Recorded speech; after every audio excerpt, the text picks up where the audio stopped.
makipagbukas po kayo sa Galatians chapter 6, verse 7 to 10. Sabay-sabay po natin basahin ayon sa pagkasalin ng ating Biblia. 7 and 10 po. Sabay-sabay po tayo. Do not be deceived. God is not mocked, for whatever a man sow, that we will also reap. Verse 8, for we who sow to his flesh will to the flesh reap corruption. But who sow the Spirit will of the Spirit reap everlasting life. And let us grow weary while doing good, for in due season we shall reap if we do not lose heart. And therefore, as we have opportunity, let us do good, all especially to those who are the household of faith. Saglit tayong manalangin. Dakilang Ama, maraming pong salamat, O Diyos, patuloy kang nagpapakahayag sa amin, Panginoon.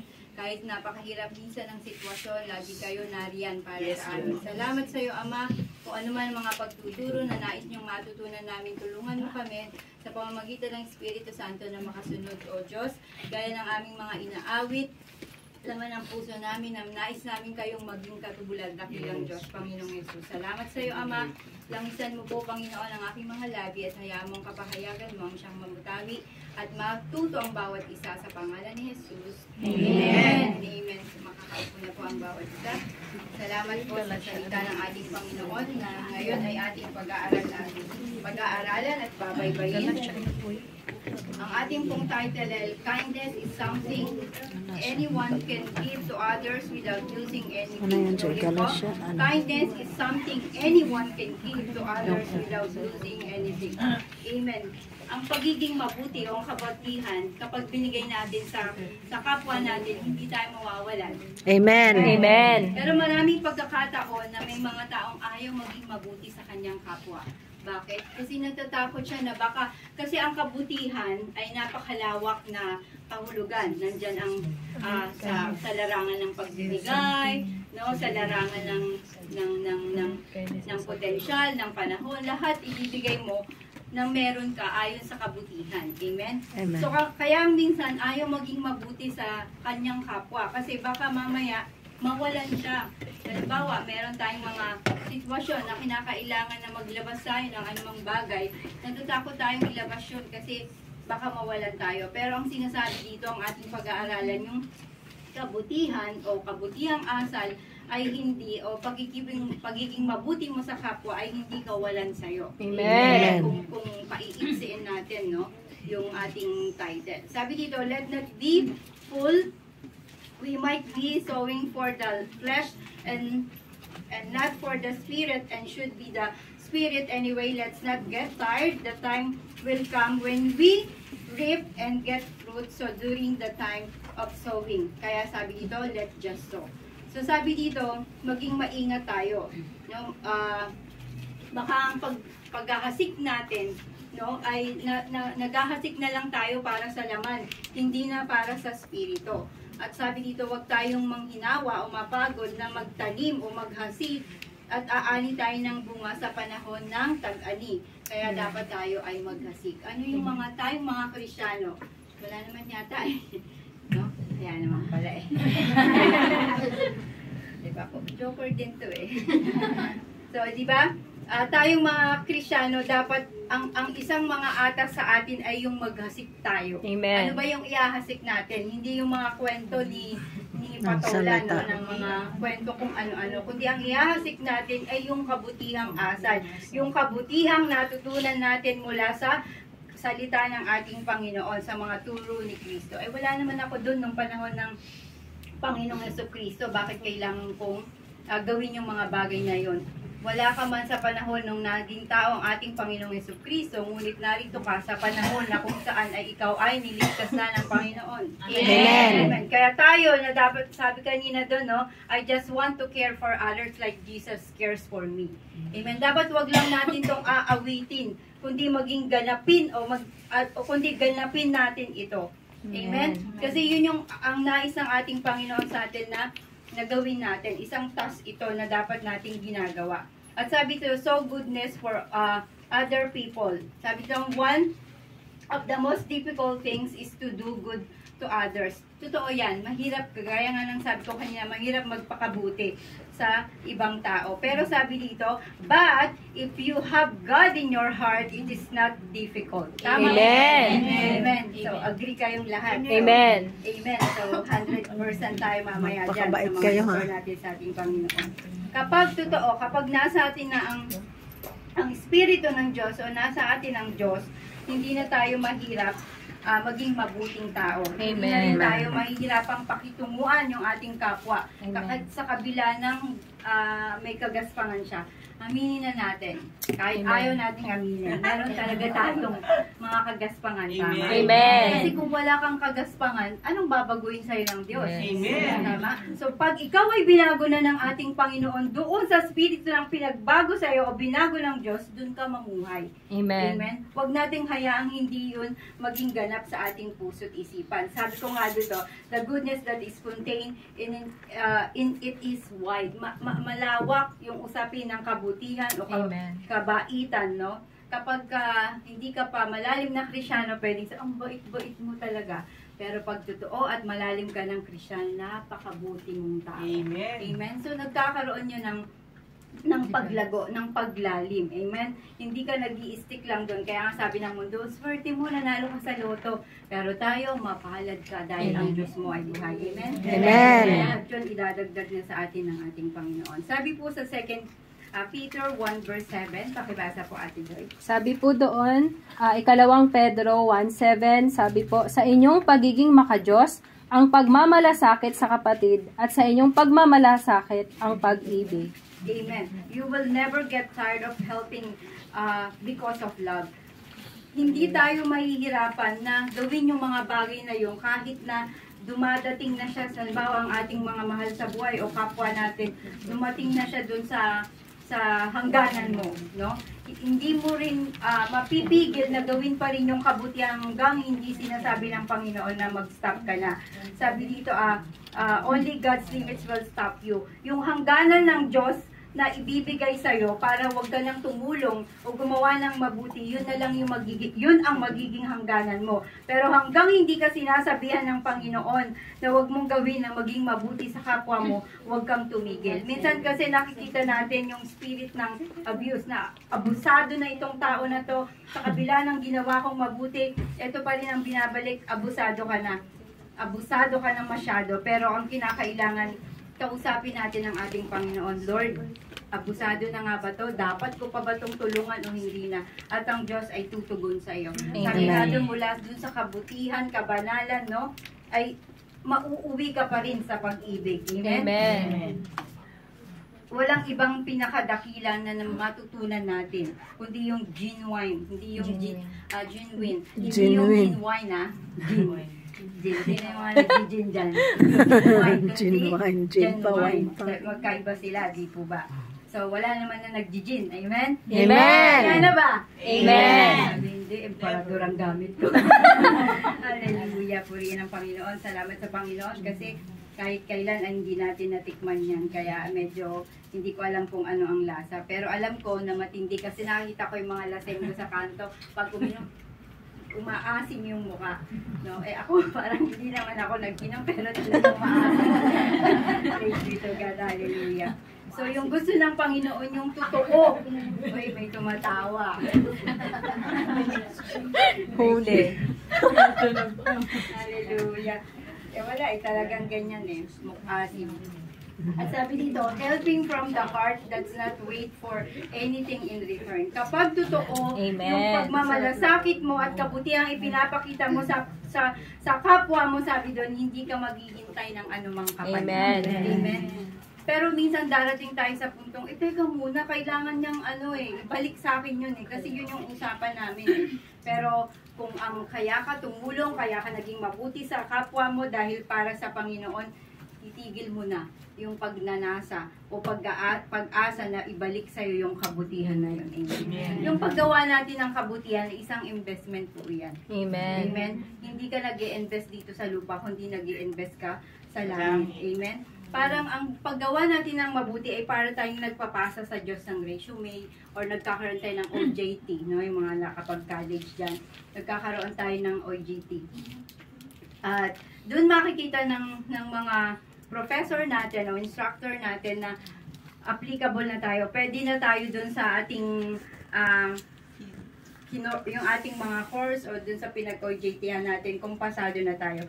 Ganun din ang ating Panginoon. Kaya kung tayo na dun sa sitwasyon na parang dumadanas tayo o dumadaan tayo dun sa sitwasyon na nagkakaroon tayo ng pagiging mabuti, spirit of goodness sa ating kapwa, ay nandun na tayo sa level na nag-OJT tayo. Hayaan natin ang Panginoon ang maghusga kung pasado na pa tayo. Kaya habang hindi pa tayo pasado, huwag tayong titigil na maging mabuti sa ating kapwa. Amen. At huwag tayong maghihintay ng anumang kapalit. Amen? Amen. Amen. Amen. Kaya, usap tayo naasa ng kapalit Amen. Basahin natin sa Micah 6, chapter 6, verse 8, Micah. Nasabi po doon, itinuturo na niya sa inyo kung ano ang mabuti. Ito ang nais ni Yahweh. Maging makatarungan ka sa lahat ng bagay, patuloy mong mahalin ang iyong kapwa, at buong pagpapakumbabang sumunod ka sa inyong Diyos. 6:8. Amen. Micah 6:7 po. 6:7. Micah. Sa Tagalog ng Ayan. Yung pagtulong natin sa kapwa ay talagang lagi naka-address sa ating Panginoon. Pero kung gumagawa tayo ng isang bagay na meron tayong wrong motive, umasa ka na ang aasa ka pa rin na magkakaroon ito ng kapalit. Pero kung good motive ka, dahil gusto mo lang masunod ang kalooban ng ating Panginoon, hindi ka aasa ng anumang kapalit. Amen. At sabi dito, to sow goodness, you need to sincere. Kapag tayo daw ay nagasig ng kabutihan, kailangan nandun yung sinseridad. Kapag ikaw ay nagmalasakit sa kapwa mo, totoong pagmamalasakit. Hindi yung parang sasamahan mo lang siya, pero hindi mo naman pala siya kayang itawid. Amen. Kailangan pag nagmalasakit daw tayo, kinakailangan makatawid siya doon sa dapat niyang puntahan. Amen? Sobra yung ginawa niya sa akin. Paano ko naman siya sasamahan? Hanggang dito na lang ako kasi sagad sa buto yung ginawa niya sa akin. Balik ka na lang sa Micah na ipinaalala sa kanya ng ating Panginoon. Amen? At kinakailangan ng bawat isa, binibigyan tayo ng task na kapag tayo ay yung kapwa natin ay kapag medyo sumasablay sa kanyang pananampalataya, dapat to the rescue tayo. Amen? Amen. Pwede naman natin siyang advisean Kaya nga hindi tayo maka-advise kasi pareho lang din naman tayo ng ginagawa niyang mali. So hindi mo talaga siya ma-advisean.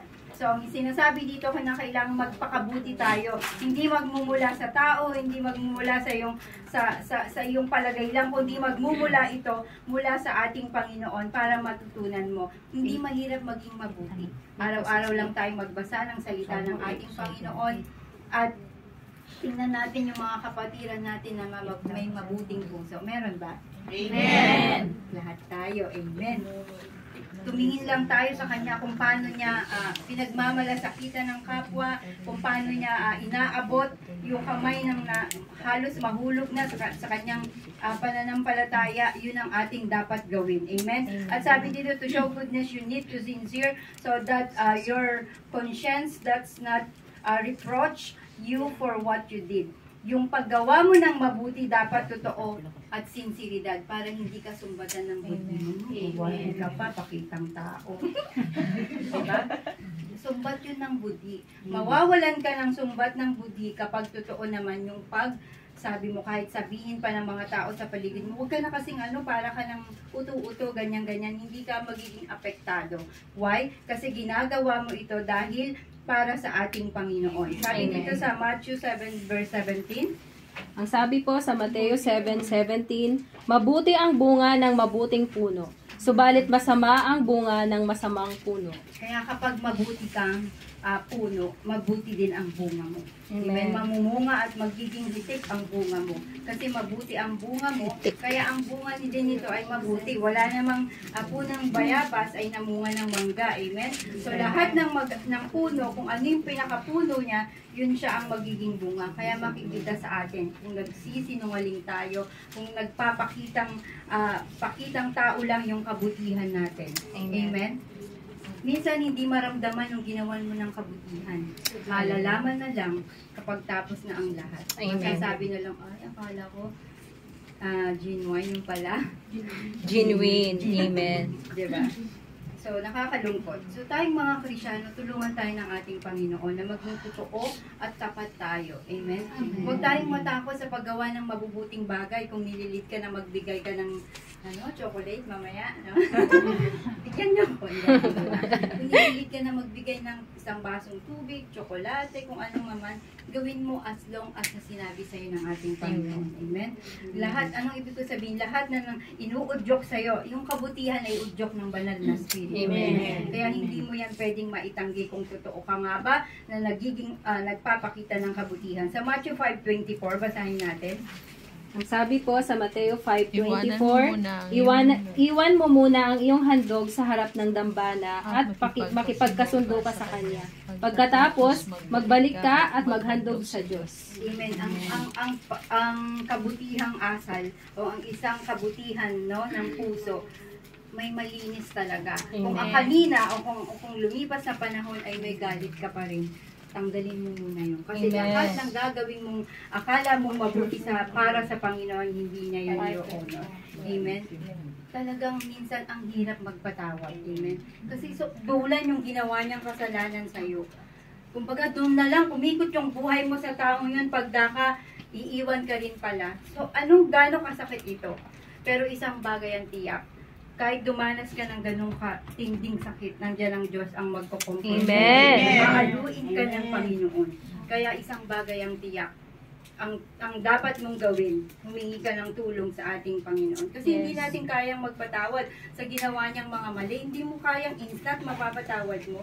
May healing process din naman. Waiting din naman ang Lord. Hahayaan niya na mag-heal ka. No, hindi sasabihin sa'yo ng Panginoon, sinabi ko nang magpatawad ka, magbago ka na, patawarin mo na siya. Hindi ganon. Pero once na nag-ask tayo ng tulong sa Panginoon na tulungan ka na patawarin ang taong ito, tutulungan at tutulungan ka ng Diyos. At maybe 1 month, 3 months, 1 year, wag naman maging 10 years, hindi ka pa may abnormality na yun. Bakit kaya nangyayari ang mga ganong sitwasyon? Naging mabuti ka naman. Sabi kung ano yung bunga siyang anong puno siyang magiging bunga, nagtanim ako ng kabutihan. Ang totoo niya, namumuhunan ka na ng kabutihan. Amen. Nagtatanim ka na ng kabutihan sa kanya. At the end of the day, marirealize yan. One thing for sure, marirealize niya yan na bakit ganong kakabuti kahit sa kabila ng pagiging masama niya sa'yo. Anong ibig sabihin? Hindi masasayang ang pagpapakita mo ng kabutihan. Hindi yun aabot sa kanya kung habang nakagawa siya ng kasalanan, lumipas na ang dekada, hindi ka pa nagpatawad, mababaliwala lang din lahat ng sinimula. Amen. So, kailangan nating magpatawad. Gaano man kasakit, kalalim yung sugat na nilikha niya sa puso mo, sikapin nating magpatawad. Kumbinsihin natin ang sarili natin, Lord, pinapatawad ko na si Marites. Kahit na si Marisol, nagsanib puwersa pa sila, Panginoon. May Marisol dito. Tayo kasi ay minom, kaya pasensya na yung mga pangalan. Ay, dahil Era. Era na po, luma na po. Ano yung era? Era. Kapanahon? Pangili. Era parang Inglaterra. Okay. So, mawawalan lang ng saysay ang lahat ng ginawa mo kung hindi ka tunay na magpapasakop sa Espiritu ng Diyos na pagbabago. Magpatawad tayo sa mga nakasakit sa atin. Gagawa ang Diyos ng paraan para unti-unting mapawi yung sugat na nilikha ng tao sa'yo na ginawa ng kasamaan. Although mahirap. Kasi kahit na sasabihin pa, kahit makarating pa kami kay Tulfo, hindi ko talaga siya papatawarin. Diba?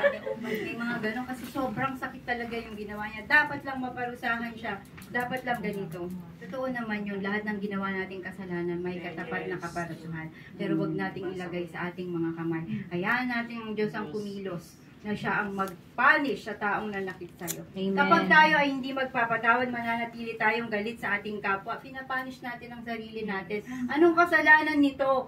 No? Bakit tayo kailangan parusahan ang ating sarili? Tayo na nga yung grabyado, paparusahan pa natin ang sarili. Hindi madaling magpatawad. Pero kailangan mag-step out ka na para matutunan mong magpatawad. Amen. Habang hindi mo maramdaman, mag-pray ka lang ng mag-pray. sa pamamagitan ng Espiritu ng Diyos, tutulungan ka hanggang pag nagkita na kayo, masasabi mo na, patawad ko na pala. Ilagay mo sa laman ng panalangin mo ang taong nakapanakit sa'yo. Panginoon, inaalala ko si Sol. Marisol nag-level up na ako. Inaalala ko si Sol, Panginoon, nasaktan niya ang puso ko. Pinapatawad ko na siya. Amen?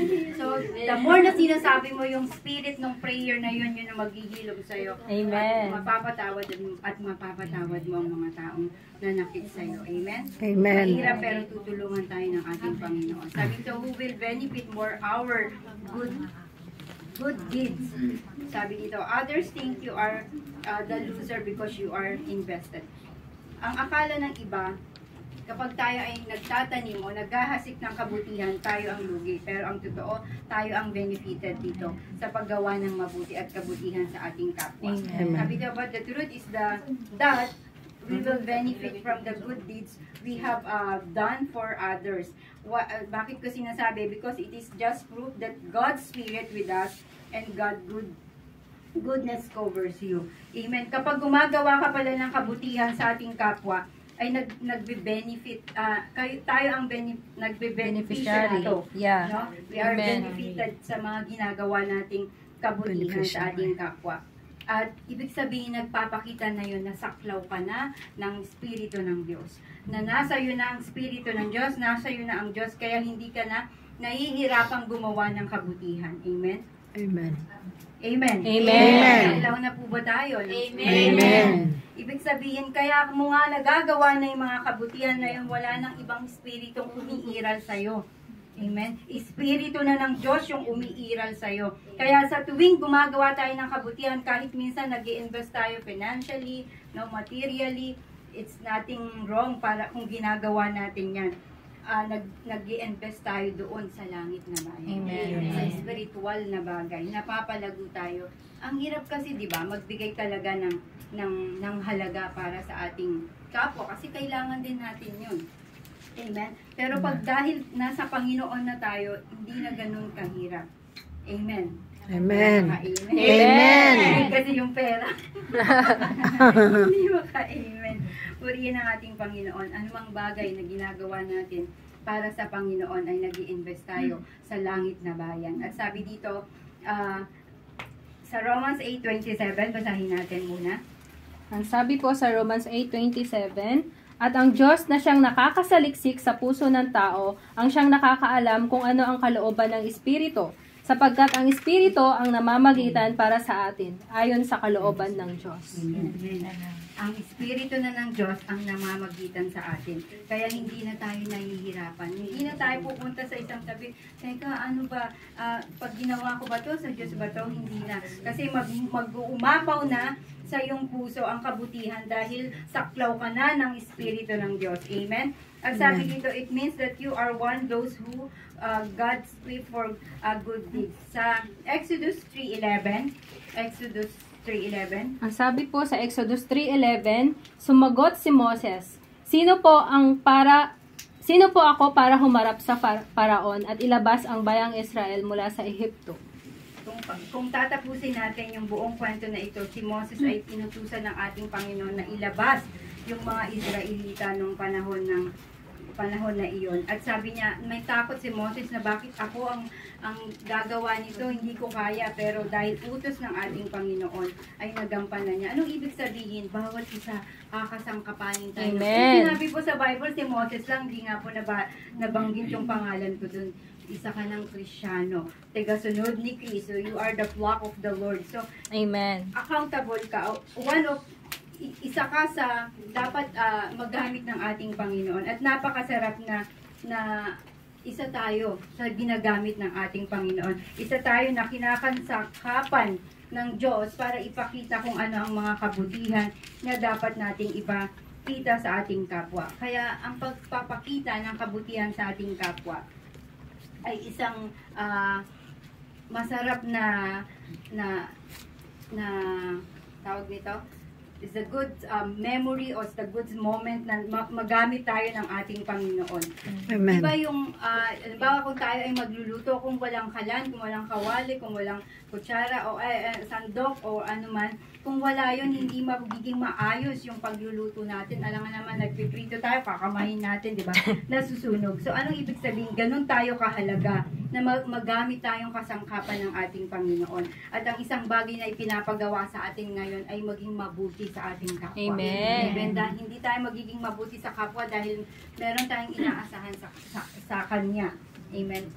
Best friend ko to kasi malaki ang sahod nito. Kaya dito ako kasi pag nawalan ako, automatic pwede akong manghiram sa kanya ng pera. Pag umutang ka ng 2,000, Exodo lang. Pag exodo, 10,000 yung kanyang sahod, may Exodus, 8,000 pa siya, pag kaya US. best friend kami. Diba? Hindi yun ang gusto ng ating Panginoon. Tagalog yun. Hindi tayo dapat Pag yung Exodus, magbigay para sa ating US. kapwa. Pag Kapag Exodus, nagbigay tayo para Oo. sa kanya, magbibigay din siya para sa iba. Amen. Sabi nga nung isang kausap ko kagabi, lugaw! Diba? Nangingi siya ng lugaw. Hindi naman ako makalugaw. Lagi ko siyang, pwede ko siyang laging bigyan ng lugaw, pero hindi naman siya naglulugaw para sa iba. Pero biro lang. Diba? Ibig sabihin, lahat ng ginagawa nating bagay na para sa ating Panginoon, hindi babalik sa atin yun ng walang kabuluhan. Amen. At isang kaaya-aya na magamit tayo ng Panginoon sa kaharian ng ating Diyos. Amen. Ano kaya ang mga nais nating gawin para sa ating kapwa? Meron bang magbibigay ng halaga? Diba? Ano ba ang pwede nating ibigay sa ating kapwa? Kayo na lang po ang makapagsasabi. Kung ano yung pangangailangan ng ating kapwa, mapa-spiritual po yan, abutin natin spiritual. Hindi kailangan nating magpaka-matalino pagkaharap natin siya. Kailangan mag-win to spiritual. Kailangan mag-hysterical to. Pag tinanong ko, tinapatan ko ng aking palad. Kailangan mas-sling to. Mag-speak and tongue to. Kasi yun yung kailangan niya. Hindi naman ganun. Amen? So, ang ipapakita lang natin kung paano tayo nabubuhay ng tapat at kakaaya-aya sa ating Panginoon. Yun ang kailangan ng mga may sakit sa spiritual. Ang makita na may tutukang Diyos, na totoo kang naglilingkod at sumasamba sa Espiritu ng Diyos. Amen? Amen. At sabi dito, let us all be responsible who have done good and do good for others. Sabi dito, tayong mga ginawan ng mabuti, ay dapat tayong mga ginawa ng mabuti, dapat maging responsible din tayong gumawa ng mabuti. Amen. At tayong gumagawa ng mabuti, dapat maging responsible din tayo na ang lahat ng ipinakita nating kabutihan ay talagang seryoso tayo sa paggawa nito. Amen. Amen. Kung tayo ay term na natin, kung tayo nagkulang, no, sa pananalapi, at kung ikaw ay nabigyan, sa susunod na pagkakataon, kung siya man ay magkulang sa pananalapi, ay dapat mo rin namang bigyan. Amen. Huwag mo nang hintayin na hingan ka pa. Amen. Kung alam mo naman na wala ka. Wala ako. Amen.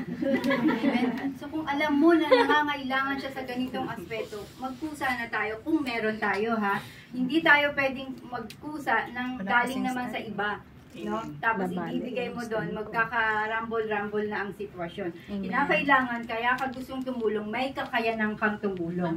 Amen? Kasi hindi ka ilalagay ng Diyos o hindi ka tuturuan ng Diyos na gawin mo yun kung magkakasala kang naman. Teka muna, kukuha muna ako sa bangko.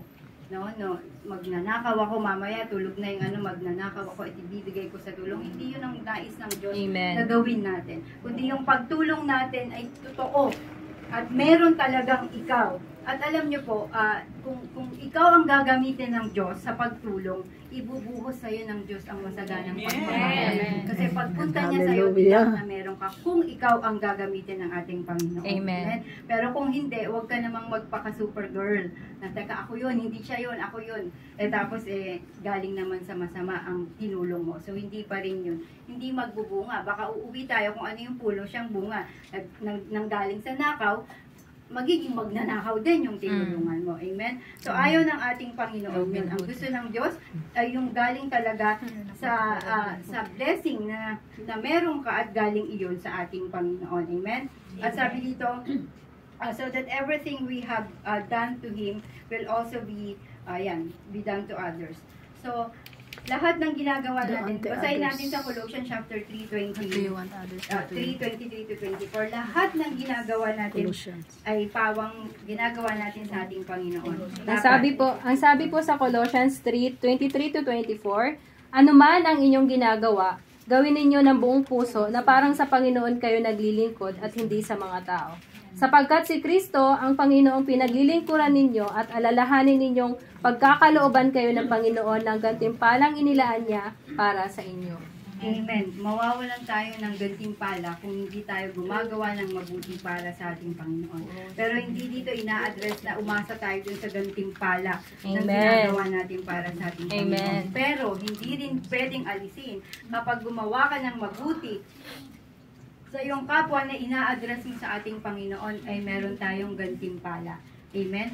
Either dudami ang pera natin, hahaba ang buhay natin, aayos ang pamilya natin, lalago tayo spiritually, at magkakaroon tayo ng buhay na walang hanggan. Amen. Yan yung mga reward na ibibigay sa atin ng ating Panginoon. Kung minsan magka-question tayo, bakit puro tulong ako, pero pag ako na yung nasa sitwasyon ng tulong na galing sa kanya, hindi niya ako matulungan, huwag kang sumama ang loob. Amen. Kasi hindi si Pedra ang gagamitin para tumulong sa'yo. Kasi si Pedra ang tinulungan mo, hindi si Pedra ang magtutulong sa'yo. Gagamit ang Diyos ang magtutulong sa'yo. Kaya huwag kang maginanakit dun sa taong tinulungan mo ng sukdulan. No? Amen. Pero yung pagdating ng panahon na ikaw na yun ang kailangan ni Singkong Duling, hindi siya nagbigay, huwag sasama ang loob mo. Kasi alam ng Diyos kung kanino niya ibibigay yung blessing na para sa'yo, na magbibigay ng tulong para sa'yo. Amen. Yun kasi ang gusto ng ating Panginoon. Pero kapag lagi na lang himutok ang naiiwan sa puso natin, mag-i-invest ako dito ng 100,000 para pag nag-aral na yung mga anak ko, sisingilin ko siya, kukunin ko, at siya naman ang Tapos pagdating ng panahon, hindi siya tumulong, sasakit lang ang loob mo. Hindi yun ang gusto ng ating Panginoon. Gaya ng sinabi ko, may ibang tao ang gagamitin ng Diyos para siya ang tumugon sa pangangailangan. Amen. Siyempre, sa pamamagitan pa rin yun ng layunin ng Diyos sa buhay mo. Anong ibig sabihin? Ayaw ng Diyos na yung tinulungan mo, yun din yung aasahang mong tutulong sa'yo pagdating ng panahon. Ang gusto ng Diyos, yung tutulong sa'yo ay yung manggagaling sa kalooban ng ating Panginoon. Hallelujah. At para hindi mawala yung ating gantimpala, ay gawin natin lahat ng bagay na parang ginagawa natin sa ating Panginoon. Amen? Amen. Amen. Kahit gaano man yan kahirap, kahit hatid sundo mo ang gawin sa Kanya para lang malipap spiritually, kahit magkakalyo na yung tuhod mo sa kakapanalangin para regularly na maka-attend ng church, huwag kang maghinawa. Dahil alam mo, kaya ang ginagawa yun para malugod ang Diyos din sa iyo. Amen. At ang bunga nun, yung niluhod mo ay magpapakalago rin yun sa pananampalataya. Yung hatid sundo mo ay magpapatuloy na maglingkod sa Panginoon anumang mangyari. Amen. So, sino pa rin ang panalo? Tayo pa rin. Amen. Kasi yan yung kabutihan na gustong ilagay sa puso natin. Genuine, hindi genuine. Amen.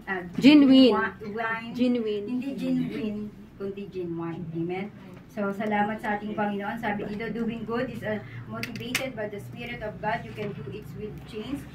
And it's not difficult in your heart. Let us sow the day will come when we will also reap, not even here on earth, but in the, sabi ko, heavenly town where we are live forever. Amen. Lahat ng mga ginawa nating kabutihan, kung hindi natin makita agad ang tugon o bunga nito, ay maaring sa langit na lang natin kunin. Amen. Mararanasan. So, huwag tayong magmaktol. Bakit pa dito? Sana wag na lang akong maging mabuti dito sa lupa, ay sa langit ko rin naman pala makukuha.